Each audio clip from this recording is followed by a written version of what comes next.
ایک تو یہ کہ نبی وہ سب سے پہلے اپنے مشن کو انجام دیتے تھے اسی مقام پر رہ کر، اور وہاں پر اتنے عرصے تک انجام دیتے تھے ساری تکلیفوں اور ساری آزمائشوں کے باوجود کہ وہ گویا کہ بالکل آخری حد تک اپنی ساری کوششیں کر ڈالتے تھے. تو ایک بات تو یہ ہے، ہجرت کے نام پر اپنے مشن سے فرار اختیار کرے، یہ ایک انبیائی امت کو زیب نہیں دیتا ہے.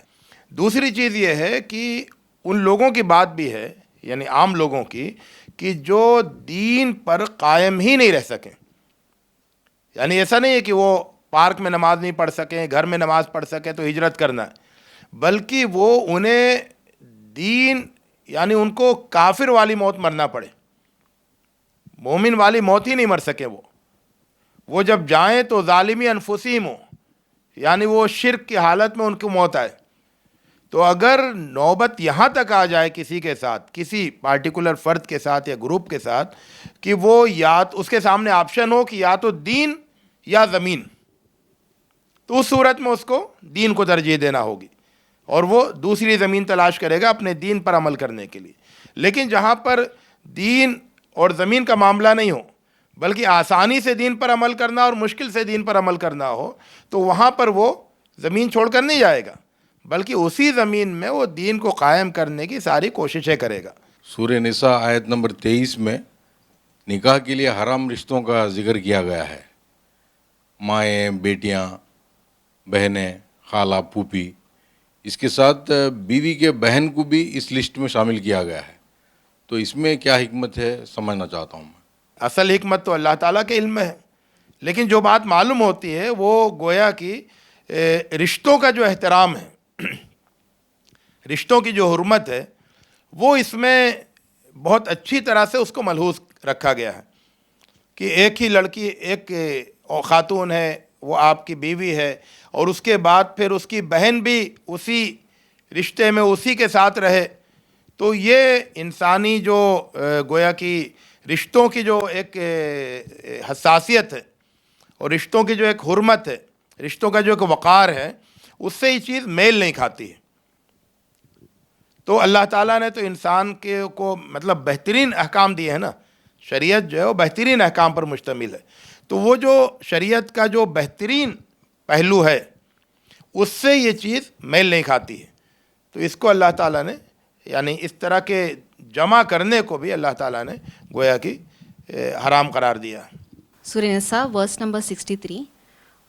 My question is regarding the phrase Khawlam Baliga, effective speech.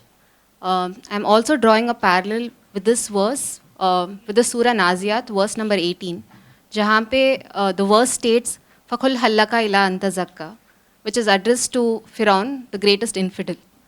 So if you could tell me about the Quranic art of effective communication and how do we go about that. Jazakallah khair.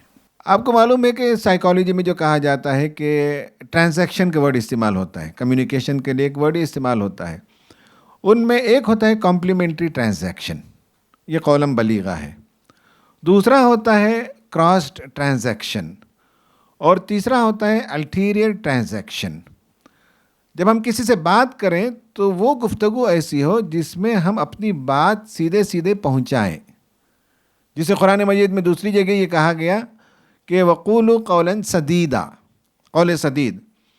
یہ complementary transaction ہے کہ آپ نے سوال کیا، ہم نے جواب دیا، یا ہم نے سوال کیا، آپ نے جواب دیا، میرے سوال کا جواب آپ کو ملا، آپ کے سوال کا جواب میں نے دے دیا. میں نے محبت کا اظہار کیا، آپ نے محبت کا اظہار کیا، میری محبت آپ کے دل تک پہنچی. تو یہ سب جو ہے یہ کمپلیمنٹری ہے. ہماری گفتگو ایک دوسرے کو کمپلیمنٹ کر رہی ہے، ایک دوسرے کو تقویت دے رہی ہے، ایک دوسرے کے اندر محبت پیدا کر رہی ہے. اس کے برعکس جو کراس ٹرانزیکشن ہے وہ یہ ہے کہ میں ایک پوچھوں اور سامنے والا بھڑک کر دوسرا جواب دے. میں ایک سوال کروں اور سامنے والا اسے طنز میں، طعنے میں، تشنیع میں، تمسخر میں، مذاق میں اڑا دے. تو this is called as cross transaction. اور الٹیریئر ٹرانزیکشن یہ ہے کہ ہم کہتے کچھ اور ہیں اور معنی کچھ اور ہوتا ہے. مان لیں کہ عورت نے کوئی بات، کوئی مشورہ دیا، واہ بھائی واہ کیا عقل مند مشورہ ہے تمہارا. یہ جب کوئی کہتا ہے تو وہ عقل مندی کی تعریف نہیں کرتا ہے، اس کے پاس دوسرا معنی ہوتا ہے. That is called as ulterior. تو قرآن تو ہمیں سکھاتا ہے قولم معروفہ، جو الٹیریٹ ٹرانزیکشن کے خلاف ہے نا. قولم معروفہ اس کی ضد ہے. قولم بلیغہ جو ہے وہ کمپلیمنٹری ٹرانزیکشن ہے. قولم سدیدہ جو ہے وہ کمپلیمنٹری ٹرانزیکشن ہے. تو ہمیں تعلیم دی گئی کہ جب بھی ہم بات کریں وہ معروف ہو, اس میں تعظیم ہو, تکریم ہو, وضاحت ہو اور سیدھی سچی بات ہو. سورہ نساء آیت نمبر 41 اینڈ 42. تو یہاں پہ اللہ سبحانہ وتعالیٰ نے فرمایا کہ نبی کریم صلی اللہ علیہ وسلم کو اور ہر نبی کو گواہ کی حیثیت سے ہر امت پہ کھڑا کیا جائے گا. تو اس بات میں تو یہ بات واضح ہے کہ وہ لوگ جو محمد صلی اللہ علیہ وسلم کی وقت میں حاضر تھے, انہوں نے جنہوں نے آپ صلی اللہ علیہ وسلم کو دیکھا تھا, انہوں نے ان کو جھٹلایا, ان کی نافرمانی کی, تو وہاں پہ پکڑے جائیں گے. تو کیا وہ لوگ جو بعد میں پیدا ہوئے اور تا قیامت پیدا کیے جائیں گے, کیا وہ لوگ بھی اس لسٹ میں شامل ہوں گے؟ اور پھر جو یہ ذمہ داری مسلمانوں کو دی گئی ہے, جو ان کے پڑوسی جو کفر کرتے ہیں یا شرک کرتے ہیں, جو نافرمانی کرتے ہیں, تو کیا اس کے لیے مسلمانوں کو بھی پکڑا جائے گا؟ اور اگر ایسا ہوگا تو پھر کثرت سے مسلمان جہنم میں پھینک دیے جائیں گے. پہلی بات تو یہ ہے کہ اس کو ٹیکنیکل ورڈ میں ہم کہتے ہیں شہادت حق, witness unto mankind, witness of truth. کچھ لوگوں نے یہ مفہوم لیا ہے کہ آخرت کے دن رسول صلی اللہ علیہ وسلم کو بلایا جائے گا اور آپ وہاں گواہی دیں گے کہ اے رب, تو نے مجھ تک جو تعلیمات بھیجی میں نے لوگوں تک پہنچا دیا, پوچھ لے ان سے. اب لوگ آئیں گے اور کہیں کہ ہاں مکے میں فلاں جگہ تھا, رسول اللہ نے پہنچا دیا, ان کی ذمہ داری ختم. اب جو گمراہی اس نے کی ہوگی اس کی ذمہ داری اس پر آئے گی. یہ ایک مفہوم ہے. دوسرا مفہوم یہ ہوتا ہے کہ صرف آخرت میں نہیں ہے, دنیا میں بھی گواہی دینی ہوتی ہے. شہادت حق آخرت میں بھی ہے, اور آخرت میں اس وقت رسول گواہی دے سکتا ہے جب دنیا میں وہ گواہی لے چکے کہ میں نے اپنا کام کر دیا. اگر دنیا میں وہ گواہی نہ لے سکے تو آخرت میں گواہی نہیں لے سکتا لوگوں سے. تو رسول صلی اللہ علیہ وسلم حجۃ الوداع میں یہ لیا کہ لوگوں سے کہا کہ کیا میں نے حل بلغت, میں نے پہنچا دیا, کیا میں نے پہنچا دیا, کیا میں نے پہنچا دیا.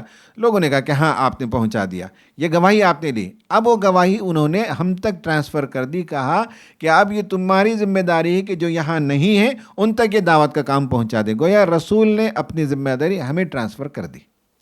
تو ہمیں بھی گواہی دینا ہے اس دنیا میں, شہادت حق کا فریضہ انجام دینا ہے. اب یہ گواہی کیسے لے گا ہم نہیں جانتے. دلی والوں کو ایک زمانے کے اللہ تعالیٰ جمع کر سکتا ہے, دلی کے مسلمانوں سے پوچھے گا کہ دلی کے غیر مسلموں تک تم نے پہنچایا کہ نہیں پہنچایا, یا یہ کہ صاحب بنگلور کے لوگوں کو جمع کرے گا. کیا سسٹم ہوگا ہمیں نہیں معلوم ہے, لیکن ہم نے کمیونیکیٹ کیا کہ نہیں کیا, دعوتی فریضہ انجام دیا کہ نہیں دیا, کار نبوت کیا کہ نہیں کیا, یہ ہم سے کوشچن کیا جائے گا. یہاں تک بات سمجھ میں آ گئی. شہادت حق ہماری ذمہ داری ہے, یہ کام کرنا تو ہمارا کام ہے. یہ شہادت ہم قولاً کریں یا عملاً کریں. گواہی دینے کا ایک مطلب یہ ہے کہ ہم اسلام کے مطابق عمل کریں تو ہم گواہی دے رہے ہیں, تو ہمارا کام آدھا کم ہوا, اور آدھا جو ہمیں اور کوشش کرنی ہے, آل ویز اینڈ مینس لگانا پڑے گا. اب اگر کوئی غیر مسلم کفر و شرک پر مرتا ہے تو اس کے لیے وہ جواب دہ ہے, یعنی اسے حق پہنچانے کا کام صرف مسلمانوں کی ذمہ نہیں کیا گیا. آسمان و زمین کو دیکھ کر وہ خدا کو پہچان سکتا تھا, وہ اپنے وجود کو دیکھ کر خدا کو پہچان سکتا تھا. اس پر جو مصیبتیں آتی ہیں وہ مصیبتیں اللہ تعالیٰ اس لیے لاتا ہے کہ لوگ پلٹیں خدا کی طرف. اس کے باوجود اگر وہ خدا کی طرف نہیں پلٹتا تو وہ اس کا جرم ہے. انسان کو اللہ تعالیٰ نے ایک ضمیر دیا, اسے نہ سنے اور خدا کی آواز ہے اندر, غلط کام کرتا رہے تو ہی ول بی ہیلڈ ریسپانسبل.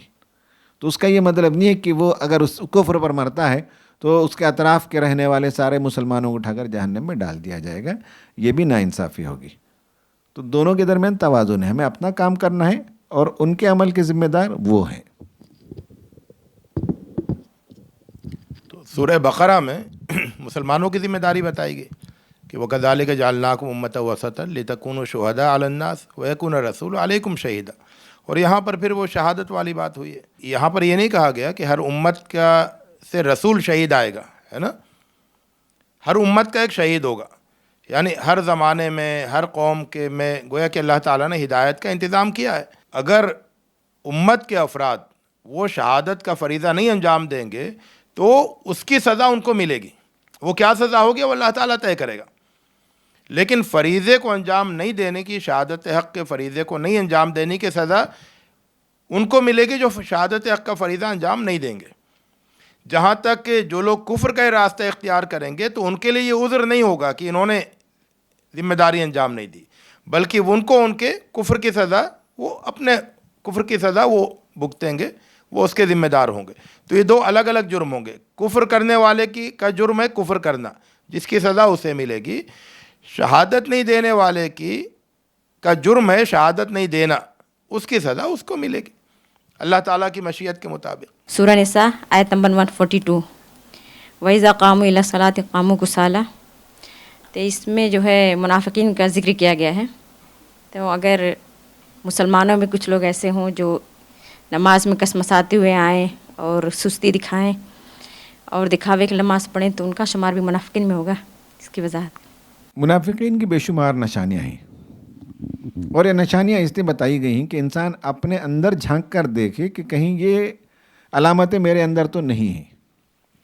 اس کو چھوڑ کر اگر میں بائناکولر لگا کر دوسروں کو دیکھنے لگوں اور قرآن کا چیک لسٹ رکھوں کہ منافقین کی یہ علامتیں، فلاں صاحب منافق ہیں، منافقین کی دوسری علامت یہ ہے فلاں صاحبہ منافقہ ہے، تیسری علامت یہ ہے فلاں صاحب منافق ہیں، یہ اگر شروع کریں تو ہمارے علاوہ کوئی بچے گا نہیں۔ اس لیے یہ آیتیں ہمیں بتاتی ہیں کہ ہمیں اپنے آپ پر غور کرنا ہے۔ نمبر 1 سمپل جواب یہی ہے کہ نفاق کے سلسلے میں ہمیں متنبہ رہنا ہے، چوکنا رہنا ہے کہ کہیں وہ صفات ہمارے اندر تو نہیں آ رہی ہیں۔ دوسری چیز یہ ہے کہ یراؤن الناس ولا یذکرون اللہ الا قلیلا، ہمیں نہیں معلوم ہے کہ وہ لوگوں کو دکھا رہے ہیں کہ نہیں دکھا رہے ہیں، ہمیں نہیں معلوم ہے کہ اللہ تعالیٰ کو یاد کر رہے ہیں کہ نہیں کر رہے ہیں۔ دل کا حال اللہ تعالیٰ جاننے والا ہے۔ اس لیے ہم کسی کسمساتے ہوئے جاتے ہیں تو اس کی وجہ کئی ہو سکتی ہے، سستی، کاہلی، ٹال مٹول، یا بچوں کو ماں باپ کا پریشر ہوتا ہے، انہیں پڑھنا نہیں ہے، آج طبیعت آمادہ نہیں ہے۔ تو یہ سب چیزیں جو عام انسانی کمزوریاں ہیں، ہمیں برداشت کرنا ہے، بچوں کو آمادہ کرنا ہے، یا شوہر نہیں جا رہے ہیں تو انہیں بھی دھیرے دھیرے پیار سے سمجھانا ہے۔ تو یہ سب چیزیں جو کمزوریاں ہیں ہم اس کی اصلاح کریں، لیکن کوئی ٹائٹل چسپاں نہ کریں۔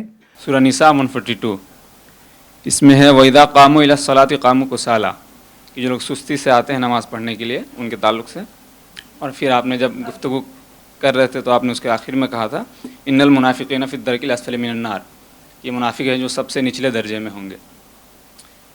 تو جب سب سے نچلا درجہ ہوگا منافق کا، تو اگر ایک شخص ہے جو دکھاوا نہیں کرتا ہے، میرا دوست ہے، اور وہ جب نمازیں پڑھتا ہے وہ پڑھتا ہی نہیں، وہ سیدھا کہہ دیتا ہے میں اللہ کو تو مانتا ہوں، ساری چیزیں ٹھیک ہیں، لیکن چونکہ میرا دل آمادہ نہیں ہوتا اس لیے میں دکھاوے کے لیے نہیں جاتا، اور میں جو ہوں میں دکھاوے کے لیے جاتا ہوں، میرا بہت زیادہ دل نہیں لگتا، ماں باپ کے ڈر سے جاتا ہوں، ٹیچر کے ڈر سے جاتا ہوں، اور میرا دوست بالکل انکار کر دیتا ہے کہ میرا تو بس جاؤں گا تو سمجھ لو دکھاوا ہے، تو میں بہتر ہوں یا وہ بہتر ہے؟ پھر ہمیں کون سا راستہ اختیار کرنا چاہیے؟ منافق بننا چاہیے یا بالکل ایبسولوٹ کلیئر کر دینا چاہیے کہ نہیں میں تو جب دل آمادہ ہوگا تب جاؤں گا؟ ہمارے سامنے صرف دو آپشن نہیں ہے کہ منافق والا راستہ یا کافر والا راستہ، ہمارے سامنے اصل آپشن تو یہ ہے کہ ہمیں مومن والا راستہ اختیار کرنا چاہیے۔ تو نماز پڑھنا چاہیے اور چستی کے ساتھ نماز پڑھنا چاہیے، اللہ تعالیٰ کی محبت ہمارے دل میں ہو اور ہم اسی محبت کے جوش میں، جذبے میں، شوق کے ساتھ نماز پڑھنے جائیں اور ہر وقت اللہ تعالیٰ کا ذکر کریں، تو ایمان والی صفات ہمارے اندر پیدا ہونی چاہیے۔ ہمارا یہ سیشن اب یہاں اختتام کو پہنچتا ہے۔ بہت دلچسپ رہا، سوالات بہت اچھے رہے، علمی سوالات بھی تھے، لنگوسٹک سوالات بھی تھے، پریکٹیکل سوالات بھی تھے، اور اس سے انشاءاللہ آپ کے علم میں بھی اضافہ ہوگا، ہمارے ناظرین بھی خوش ہوں گے اور ان کے علم میں بھی اضافہ ہوگا۔ آج کے لیے یہیں ہم اجلاس کو ختم کرتے ہیں۔ وآخر دعوانا ان الحمد للہ رب العالمین۔